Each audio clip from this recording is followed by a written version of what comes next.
Assalamualaikum.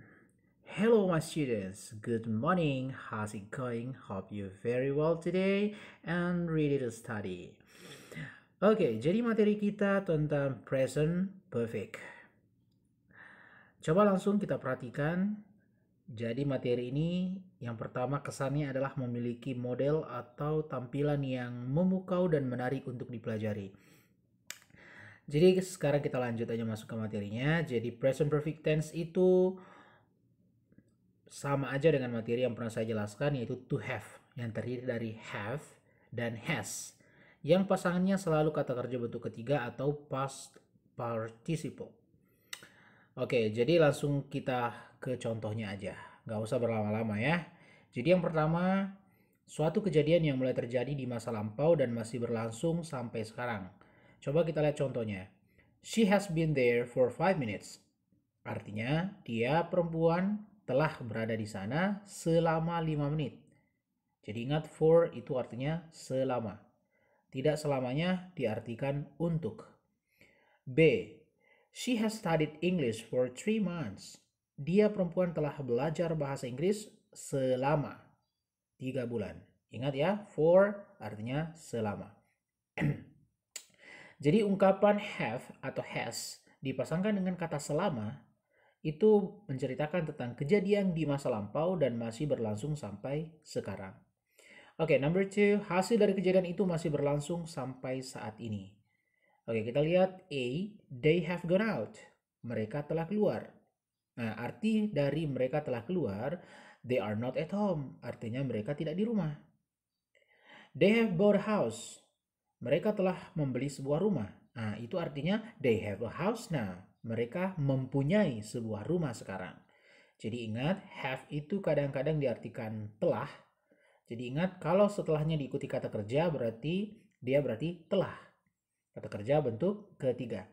Sementara kalau have itu berdiri sebagai kata kerja, setelahnya adalah kata benda, maka dia berarti mempunyai. Oke, silahkan bedakan. Lanjut bagian C. She has got married. Artinya, she is not single anymore. She has got married artinya dia perempuan telah menikah. She is not single anymore, itu artinya dia tidak single lagi. Nah, seperti itu. Yang penting, jangan sampai kalian double sebelum waktunya. Oke, lanjut. Suatu kejadian yang masih dapat diulangi pada masa sekarang atau di masa yang akan datang. I have written 2 books this year. I might have the chance to write some more books this year. Jadi artinya adalah saya telah menulis 2 buku tahun ini. Artinya saya mungkin memiliki kesempatan untuk menulis lebih banyak buku lagi tahun ini. Seperti itu ya. Kemudian untuk ungkapan waktu yang lain, during artinya selama, in artinya pada, over lebih dari. His business has survived during the monetary crisis. Jadi bisnisnya telah bertahan selama krisis moneter. She has written 3 new books in the last 2 years.